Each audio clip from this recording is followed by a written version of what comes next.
You are listening to PastThink.com audiobook. Please like and subscribe, thank you. Chapter 99.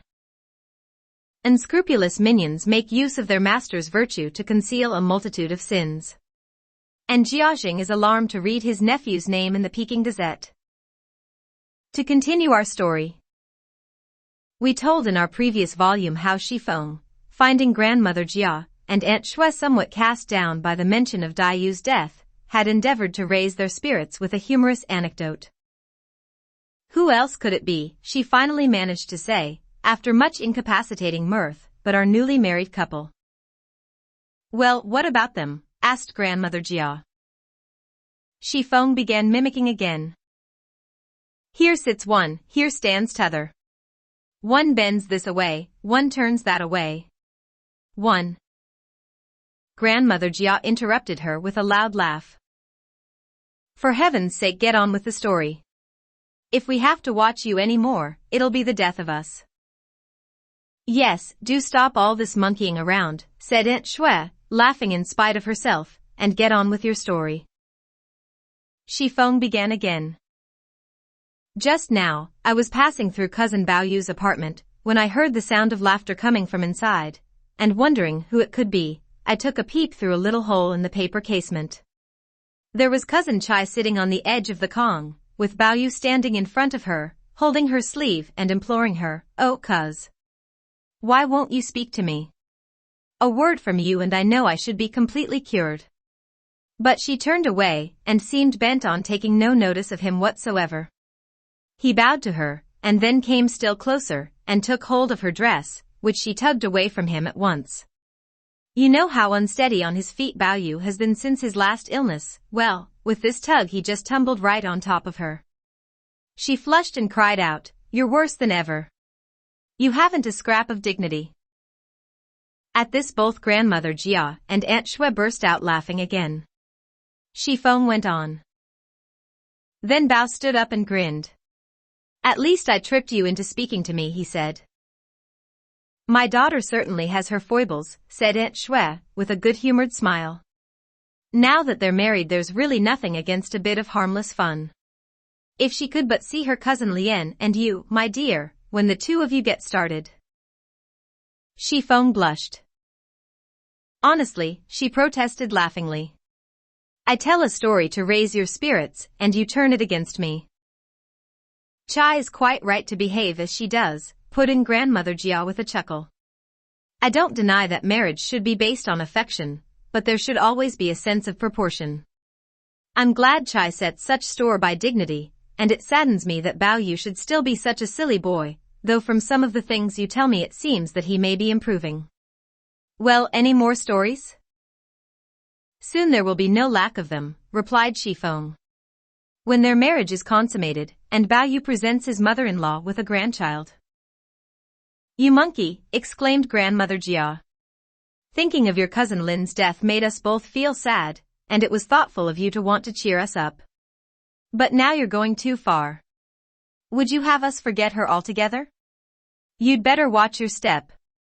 She was never very fond of you while she was alive, and you'd be well advised not to go walking in the garden alone after this, or her ghost may pounce on you and try to take its revenge." "But she never bore a grudge against me," countered Xifeng with a smile. "It was Baoyu she cursed with her dying breath." Grandmother Jia and Aunt Shui took this to be another of her witticisms, and ignored it. "Don't talk such nonsense. Now off you go and find someone to choose a lucky day for your cousin Bao's party." "Yes, Granny." After a little more chat Xifeng went on her way. She dispatched one of the servants to consult the almanac, and on the chosen day, the family duly celebrated the formal if not actual consummation of Baoyu and Bao Chai's marriage and entertained their guests with a banquet and plays. But of this our narrative omits further details. It turns instead to the convalescent Baoyu. From time to time Bao Chai would pick up one of his books and engage him in conversation about it, and on these occasions Baoyu was sufficiently compos mentis to sustain a desultory dialogue of sorts. But his mind was unquestionably duller than it had been, a deterioration he himself was unable to account for. Bao Chai argued with herself that the cause lay in the loss of his magic jade, but Aroma was less philosophical and frequently took him to task. Where have your wits fled to? If only it was that old weakness of yours that had left you. But you seem to have kept that and lost your wits instead. Bao Yu did not let remarks such as this rile him, and responded with an inane grin. If he ever showed signs of letting his wild streak get the better of him, he allowed himself to be restrained by Bao Chai's good sense, while as time went by Aroma rebuked him less and confined herself instead to ministering to his practical needs. His other maids had always respected Bao Chai's quiet, demure manner, and now that she was their mistress her gentle and friendly nature won their willing obedience. Beneath this apparent calm, Bao Yu continued to feel a deep sense of restlessness, and in particular a recurring desire to visit the garden. Grandmother Jia and the other ladies were afraid that such an expedition might expose him to a chill or fever of some kind, and that the garden's surroundings would have too gloomy and depressing an effect on his spirits. Dai Yu's coffin was already lodged in a temple outside the city walls, but the Naiad's house, and the memories associated with it would be sure to cause him renewed distress and bring on a relapse. So they forbade him to go. Most of the garden was now deserted. Of Bao Yu's cousins, Bao Qin had already moved out to live with Aunt Shui, while Shi Xiangyun had gone home on her uncle's return to the capital, and seldom visited the Jias now that the date of her own wedding had been settled. She had been present on Bao Yu's wedding day, and more recently on the day of the party, but on both occasions she had stayed with grandmother Jia, and her awareness that Bao Yu was now a married man, and she herself betrothed, had inhibited her from indulging in any of her old high-spirited banter. When she saw the newlywed couple, she talked to Bao Chai, but scarcely said more than a polite hello to Bao Yu. Xing Xiaoyan had moved in with her Aunt Lady Xing after Ying Chun's marriage, while the two Li sisters only ever visited the garden with their mother, and then would stay for a couple of days with Li Wan before returning home. The only garden residents proper were now Li Wan, Tan Chun and Shi Chun. Grandmother Jia had wanted the three of them to move in with her, but with Yuan Chun's death, and all the subsequent family excitements of one kind or another, she had not been able to find time to make the necessary arrangements, and now the weather was growing warmer daily, and the garden was beginning to seem less dreary, so she decided to leave things as they were until the autumn. But we anticipate. Jiaxing had set off for his new provincial posting, traveling by day and resting by night, accompanied by the various aides and secretaries he had engaged before his departure. On his arrival at the provincial capital, he reported to his superiors and immediately proceeded to his new yamen to take ceremonial possession of the official seal and to assume office. His first administrative action was to take stock of the grain lying in all the granaries of the sub-prefectures and shires under his jurisdiction. Jia Zhang's previous experience as an official had been mainly in the capital, and had been restricted moreover to the theoretical aspects of the metropolitan bureaucracy. His one provincial appointment had been as an examiner, and his responsibilities then were of a purely academic nature. He therefore had no first-hand knowledge of the practicalities of provincial administration, let alone of the forms of corruption widely tolerated, the cuts taken by middlemen, or the extortion practiced on the ignorant peasantry, to mention but two. He knew of such things in theory only, as evils to be avoided, and was adamant that his would be an incorruptible administration. On arrival he consulted with his private secretaries, and issued a public notice strictly forbidding malpractice of any kind, and announcing that any instance of it would be investigated and reported to the authorities. At first the locally employed clerks were overawed and tried their utmost to ingratiate themselves with the new incumbent, only to discover that the man they were dealing with was totally inflexible. As for Jia Zhang's family servants, they, after years of unprofitable service in the capital, had rubbed their hands with glee at the news of their master's provincial posting and, on the strength of their anticipated profits, had borrowed money to buy clothes and equip themselves in a manner befitting their new station. Money would fall into the laps of a grain intendant's staff. Or so they had assumed. But now all their plans were being foiled by their master's blind insistence on enforcing the regulations to the last letter, and by his obstinate refusal to accept a single one of the bribes offered by the sub-prefects and magistrates. The porter, head clerk and other local staff in the yamen made a few mental calculations. If this lasts another fortnight, we'll have pawned all our clothes, and our creditors will start to press for payment. What will we do then? There's good money staring us in the face out there, if we could only lay our hands on it. When these locals voiced their concern to the newly arrived staff whom Jiaxing had personally recruited in the capital, they met with an indignant response. You haven't staked your last penny on this venture, we're the ones that should be complaining, not you. We paid money to get our jobs, and here we are after more than a month with nothing to show for it. At this rate we won't break even. We might as well hand in our notices tomorrow. Which is exactly what they did.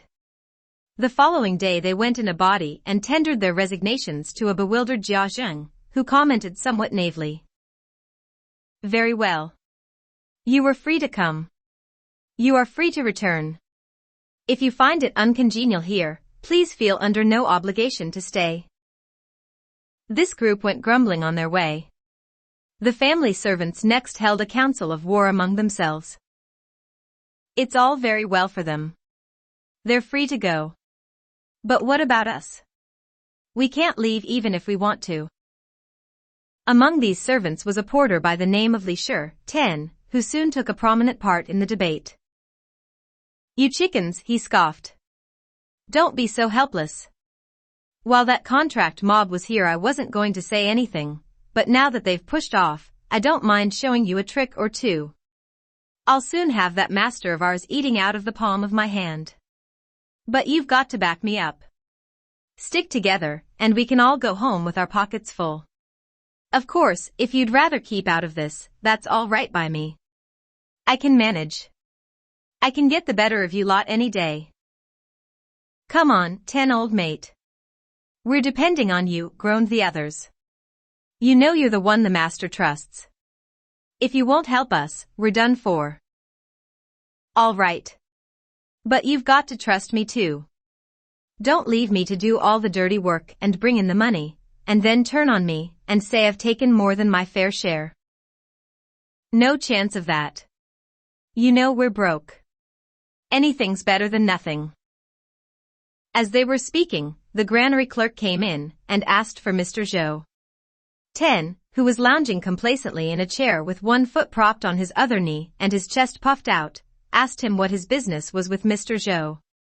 The clerk stood to attention with his hands at his sides and smiled uneasily. The new intendant has been in office more than a month now, he replied, but not a single granary's been open to take in the tax grain. The local magistrates have been made to feel uncomfortable by all his stern pronouncements. They've been quite put off from entering into the usual, how shall I put it? Negotiations. Now, if the grain is not going to be taken in and delivered on time, what's the point of your being here at all? What a ridiculous question, said 10. Our master the intendant is a man of his word. Of course he'll meet his commitments. As a matter of fact he was about to issue the reminders a couple of days ago, but on my advice they were postponed. Now, tell me what you really wanted to see Zhou about? Clerk, oh, that was it, the reminders. Nothing else. 10, nonsense. Don't try to fool me with that, my lad. And don't come sneaking in here with any nifty little plans, or I'll tell the intendant to beat you and take your job away. Clerk, my family has served in this yamen for 3 generations. I've got a decent position here. I managed to make an honest living. I don't mind going by the book until this intendant gets promoted and moved somewhere else. I'm not like that beggarly lot who've just left. He took formal leave of Li Ten. I'd best be going now, sir. 10 stood up, all smiles. Come on now, can't you take a joke?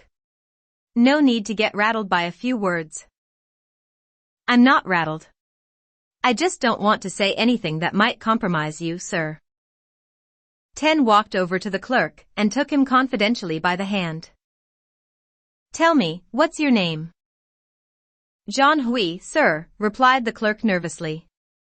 I spent quite a few years up in the capital myself when I was a boy. Mr. Jean. Why, of course. I've heard of you. Come now, we're all in this together. If there's something you want to talk to me about, why not drop by this evening, and we can have a nice little chat? We all know how capable you are, Mr. Li, replied the clerk aloud, with a sigh of relief. Why, you really had me worried there for a minute. He left amidst general laughter. That evening Jean returned and he and Li were closeted together deep into the night. The next day, when Li found some pretext to call on Jiaxing, and hinted at some of the measures he had in mind, predictably he received a stern reprimand. The following day, Jiaxing was due to pay a formal visit in the town, and he issued orders for his retinue to make themselves ready. A considerable interval of time elapsed, and the gong in the inner yamen was struck 3 times, but still there was no sign of anyone to beat the drum in the main hall. Someone was finally found to perform this duty, and Jiaxing came walking out of his private chambers with measured stride, to find that there was only one attendant waiting for him, instead of the usual team of runners and criers. Resolving not to pursue this dereliction for the time being, Jiaxing stepped into the sedan at the foot of the terrace and waited for his chair-bearers. Another long interval elapsed before these had all assembled and were ready to carry him out of the yamen, and the intendant's solemn departure was then announced by a single feeble report from the cannon, while a grand total of 2 members of the ceremonial band, a drummer and a bugler, put in a forlorn appearance on the bandstand. Jiaxing was now extremely annoyed. Things have been in perfect order until today. What's the meaning of this shambles? His insignia bearers, such as they were, straggled across the road in an unseemly fashion. Jiaxing concluded his visit as best he could, and immediately upon his return summoned the defaulters and threatened them with a flogging.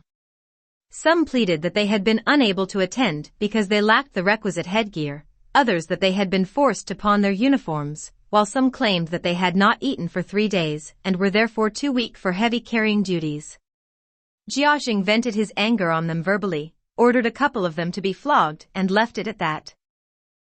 The next day the chief cook came asking for more money, and Jiaxing had to provide him with some of the personal reserve he had brought with him from home. From then on, one such incident followed another, and it soon became apparent that most departments of his provincial yamen were in total disarray.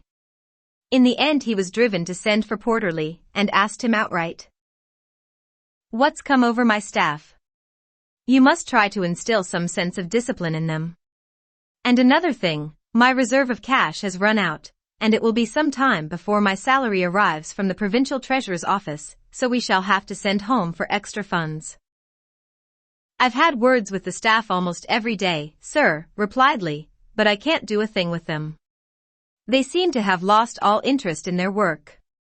Gone to pieces, sir. As for the money, may I ask how much you will be requiring?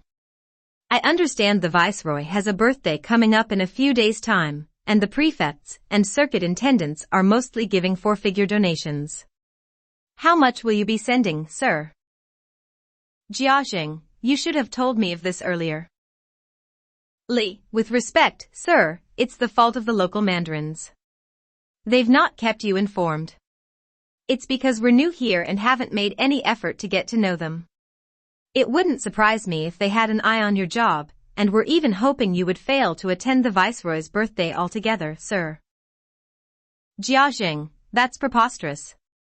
I was appointed by His Majesty.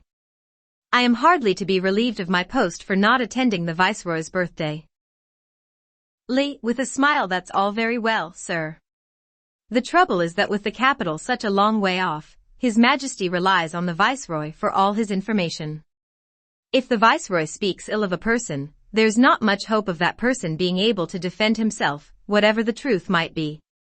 Now I'm sure her old ladyship and their ladyships want to see you do well for yourself here." Jiaxing began to see what he was driving at. "Why couldn't you have said all this before?" "Li, at first I didn't dare, sir. Seeing that you asked me, it would have been wrong of me not to speak up. But I'm sure what I've got to say is only going to make you angry." "Jiaxing, not if it is reasonable. Go on." "Li, well, sir, the truth of the matter is that the staff in a grain intendant's yamen expect to make a bid on the side. Your clerks and runners have all paid money for their jobs. They've got families to look after and livings to earn. And so far as they're concerned, sir, since you've been here, all you've done is set the local people grumbling. Jiaxing, what do you mean? Grumbling about what? Li, the way the locals see it is quite simple. Officials all behave like that when they first arrive. The stricter they sound, the more certain it is that they're on the squeeze, trying to browbeat the mandarins working in the district. When the time comes for the tax grain to be collected, the Yamen staff will repeat your instructions. They'll swear that they're not allowed to take a penny, and it will only mean a lot of unnecessary trouble and delay for the country people, who'd much rather have things the old way, pay up a bit, and get the whole thing over and done with as quickly as possible. So, in short, instead of speaking well of you, they just complain that you haven't understood their situation. Look at that smart relation of yours, sir, that Mr. Jia Yucun you've always been so friendly with. In a few years he's done very well for himself, and all because he's shrewd. He's got a good sense of what's what in the world, he knows how to handle his superiors and staff, and how to keep everything running smoothly. Jiaxing, this is ridiculous. Are you suggesting that I possess no such sense? Harmony is one thing, but I draw the line at collusion. Li, it's only my concern for you that causes me to speak my mind, sir. If I stand by and let you carry on like this, if I don't even warn you, and if your career is ruined as a result, you'll think very poorly of me. Jiaxing, well, what precisely are you suggesting? Li, my advice is to take immediate action, do the sensible thing, secure your own interests now, while you're in your prime, and still in favor at court, and while her old ladyship still enjoys good health. Otherwise, before the year's out, you may find you've used all your own funds to cover official expenses. No one in the government service will have the slightest sympathy for you then. No one will believe that you're poor. They'll all think that you're sitting on a secret pile of money, and if anything goes wrong, none of them will come forward to help you. You'll find it impossible to clear yourself, and by then it'll be too late to wish you'd followed my advice. Jiaxing, in short, what you are saying is that I must allow myself to be corrupted. The consequences for myself of such a dereliction of duty, even death itself, I consider as nothing compared with the disgrace that would tarnish my family's honor. Li, you're a wise man, sir. If it's family honor you're bothered about, then think back for a moment to that group of officials who got themselves into such disgrace a few years ago. Good friends of yours they were, good men you used to call above corruption. Where's their family honor now? But certain other relatives of yours, men you used to call downright rogues, have done very well for themselves, gone from strength to strength. What's been their secret? They just knew how to adapt. You've got to look after the common people, but you've got to look after the local mandarins as well. If your ideas came into general fashion, and the shire or district mandarins were strictly forbidden to take even the tiniest squeeze, why, nothing would ever get done in the provinces. You keep things respectable on the outside, and leave all the inside work to me. I'll manage things so you don't have to be personally involved. I am only trying to be helpful, sir. It's the least I owe you after being with you all these years. Jiaxing hesitated. I suppose I too must look to my own survival, he said in the end. Do whatever you must. But I will play no part in it. He walked stiffly back into his private chambers. Li Ten now came into his own and began to implement his plans with a vengeance. He had soon organized, behind Jiaxing's back, an elaborate squeeze operation involving Yamen staff and local mandarins. On the surface, day-to-day business in the Yamen began running smoothly again, so smoothly that Jiaxing allowed himself to set his mind at rest and, far from suspecting that anything was amiss, put absolute faith in Li.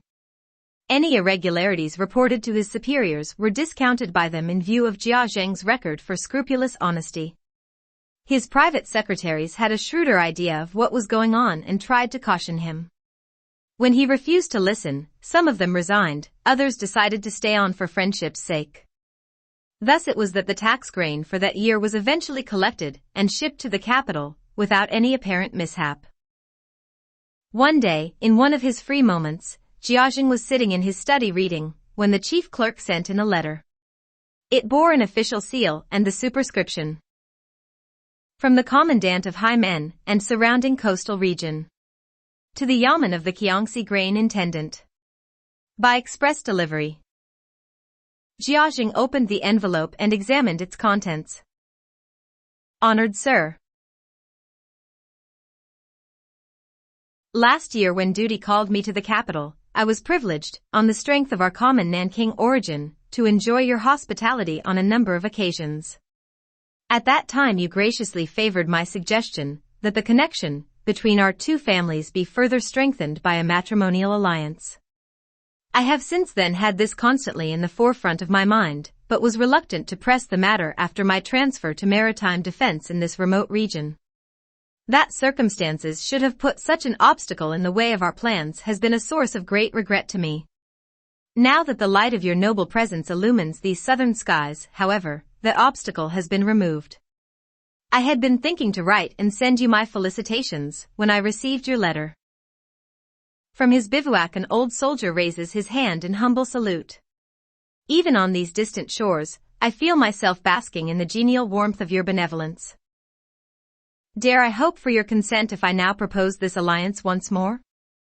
My son was favored, I recall, with your gracious approval, and we have long anticipated the great joy that your daughter's charming presence would bring to our household. If you are kind enough to confirm your acceptance, I shall dispatch a go-between without delay.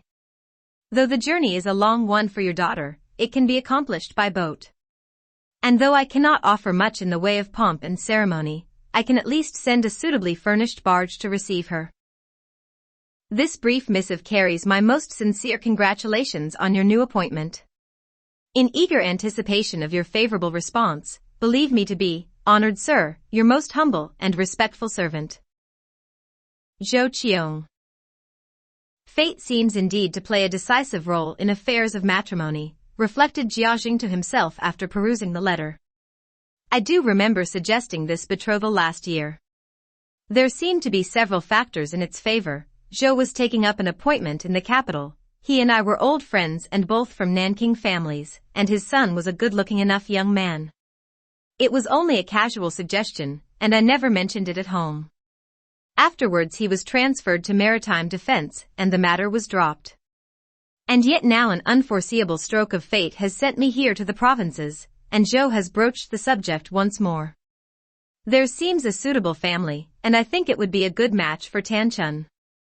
But I am here on my own, and I shall have to write home to consult them first. He was still deliberating, when one of the gate attendants came in with an official dispatch summoning him to a conference with the viceroy, and he had to set out at once for the viceroy's seat. After his arrival there, he was awaiting further instructions and sitting in his temporary lodgings, idly leafing through a pile of Peking gazettes that lay on the table, when his eye was caught by a report from the Board of Punishments. In the case of Xueqin, traveling on business, registered domicile Nanking. Good heavens, exclaimed Jiaxing in some alarm. Have they memorialized already? He read on more carefully. The gist of the report was that Xueqin, having killed Zhang San in an affray, had connived with the relatives of the deceased and other eyewitnesses to get himself off on a charge of accidental homicide. Jiaxing brought his hand down with a thump on the table. He's done for. He read the report through to the end. The Metropolitan Governor has forwarded the following abstract of the case. Xueqin of Nanking, while traveling through the town of Taiping, stayed at Li's Inn. One of the waiters employed by Gaffer Li the proprietor was a certain Zhang San, with whom Xue was not previously acquainted. On the ___ day of the ___ month of the year ___, Xueqin placed an order with the proprietor for some wine, as he had invited Wu Liang, a native of Taiping, to drink with him. When his guest came, he sent the waiter Zhang San to bring them the wine. The wine was sour, and Xueqin told him to replace it with something better. Zhang San argued that since that particular wine had been ordered, it was impossible to change it. Xueqin considered Zhang's behavior insolent, and raised his cup to throw the wine in his face. Unfortunately he exerted too much force, and the cup slipped from his hand just as Zhang lowered his head to retrieve a chopstick from the ground. The cup struck Zhang on the top of the head, there was a substantial loss of blood, and he died shortly afterwards. Gaffer hurried to the scene, but was too late to be of any help. He informed Mrs. Zhang, née Wang, the deceased's mother, who came to the inn only to find her son already dead. She called out the beadle and brought a plaint at the local yamen. The then acting magistrate held an inquest, and the coroner completed the usual certificate. Two crucial facts were, however, omitted. First, that the bregmatic fracture was 1 1/3 inches long, and second, that Zhang had also sustained injuries in the small of the back. The case was then sent up to the prefectural yamen, where it was confirmed that Xueqin had only intended to throw the wine, that the cup had slipped from his hand, and that he had therefore accidentally caused the death of Zhang San. He was dealt with according to the law relating to accidental homicide, and permitted to pay a fine in commutation. The board has investigated the evidence given by the accused, by the various eyewitnesses, and by the relatives of the deceased, and has found it to be inconsistent. It has also consulted the detailed provisions of the code relating to homicide, wherein a fight is defined as a struggle between two persons, and an affray as a struggle in which the parties strike one another. There must be no evidence of such a fight or struggle if the offense is to be classified as accidental homicide. The case was therefore handed back to the office of the Metropolitan Governor to establish the exact facts, on the basis of which a final recommendation for sentence could be reached. This is the substance of the governor's final findings. Xueqin was already intoxicated when Zhang San refused to replace the wine. Seizing Zhang by the right hand, he struck him in the small of the back. Whereupon Zhang began to abuse Xueqin, who then hurled his wine cup at him, inflicting a severe wound on his skull. The bone was fractured, causing damage to the brain and immediate death. In other words, Zhang's death was directly caused by the force with which Xueqin threw the cup. Xueqin should therefore pay for this crime with his life. In accordance with the code relating to homicide by blows, he should be kept in custody until the assizes, and then executed by strangulation. Wu Liang should be flogged and sentenced to penal servitude. The prefectural, shire and district magistrates implicated in this miscarriage of justice should be dealt with as follows. The report broke off at this point with a note to be continued. Jiaxing reflected that it was he who, at Aunt Shue's request, had brought pressure to bear on the local magistrate to reverse the verdict in Xueqin's case. If that magistrate had now been cashiered, and an inquiry had been held, he could be implicated himself. It was very worrying. He read through the next issue of the Gazette, but there was no further mention of the case. He searched through all the remaining issues without being able to find the conclusion of the report. He began to feel more and more uneasy, and was deep in thought when Li Ten came in and said, "Will you please proceed to the yamen to attend on the viceroy, sir? His attendants have already beaten the drum twice." Jiaxing was miles away and heard none of this. Li had to repeat himself. "What can I do?" muttered Jiaxing to himself. "Is something the matter, sir?" asked Li. Jiaxing confided to Li his anxiety about the report in the Gazette. "Don't you worry too much about that, sir," said Li. "In fact, if you ask me, Mr. Xue was quite lucky. Back in the capital I heard that he invited a lot of women along to that very inn, and that they were all there together getting drunk, and causing quite a rumpus on the very evening when he beat this waiter to death. And I heard that the local mandarin was not the only one to do the family a favor. Apparently Mr. Lien spent a small fortune on the case, and sent bribes to every yamen concerned, to try to get Mr. Pan off. It's funny the board hasn't mentioned that in its report. I suppose in one way it's only to be expected. Now this affair has come to light, the people involved must all be busy covering up for each other. They're trying to sweep the whole thing under the carpet.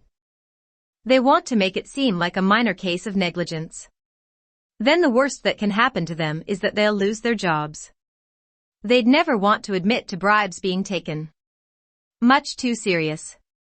Don't you worry about this one, sir, I'll get hold of the inside story. We'd best not keep the viceroy waiting any longer." "You don't understand," said Jiaxing. "It's the local magistrate I feel sorry for. For doing us this favor, he has forfeited his job. And that may not even be the end of it for him. It won't do any good worrying about him, sir, said Li. Your attendants have been waiting for a long time. You'd best be going in to see the viceroy now, sir. To learn what it was the viceroy wanted of Jiaxing, please read the next chapter.